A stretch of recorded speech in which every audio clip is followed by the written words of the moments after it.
తెలంగాణ ఏర్పడిన తర్వాత కూడా పాలమూరు జిల్లా నిర్లక్ష్యానికి గురైందని సీఎం రేవంత్ రెడ్డి అన్నారు. మహబూబ్ నగర్ జిల్లాలో పర్యటిస్తున్న ఆయన జిల్లా కేంద్రంలో నిర్వహించిన సభలో మాట్లాడారు.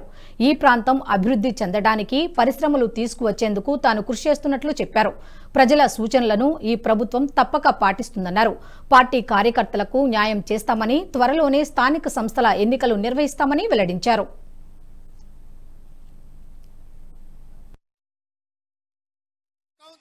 కార్పొరేటర్లుగా వాళ్ళ ఎన్నికలకు తిరిగిందా? అందుకే ఈరోజు ఈ సమావేశాన్ని ఏర్పాటు చేసి వేదిక ద్వారా కార్యకర్తలందరికీ నేను పిలిపివ్వదలుచుకున్నా. తొందరలోనే స్థానిక సంస్థల ఎన్నికలు నిర్వహించబోతున్నాము.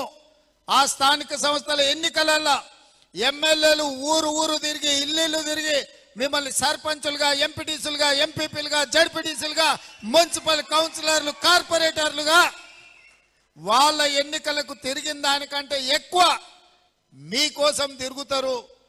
నేను కూడా ముఖ్యమంత్రిగా రాష్ట్రం నలుమూలల సుడిగాలి పర్యటన చేసి మిమ్మల్ని గెలిపించుకునే విధంగా, మిమ్మల్ని బలోపేతం చేసే విధంగా కార్యక్రమం తీసుకుంటామని ఈ వేదిక మీద నుంచి నేను చెప్పదలుచుకున్నా.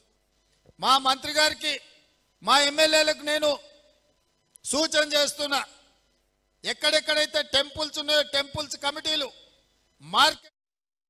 ఈ వీడియో మీకు నచ్చినట్టయితే లైక్ చేయండి, 10 మందికి షేర్ చేయండి. అలాగే కామెంట్ల రూపంలో మీ అభిప్రాయాలను మాతో పంచుకోండి. Nationalist hub group of channels ను సబ్స్క్రైబ్ చేసుకుని తెలుగునాట జాతీయవాద జర్నలిజాన్ని ప్రోత్సహించండి. ఈ వీడియో కింద ఉన్న బెల్ ఐకాన్ పై క్లిక్ చేయడం మర్చిపోవద్దు.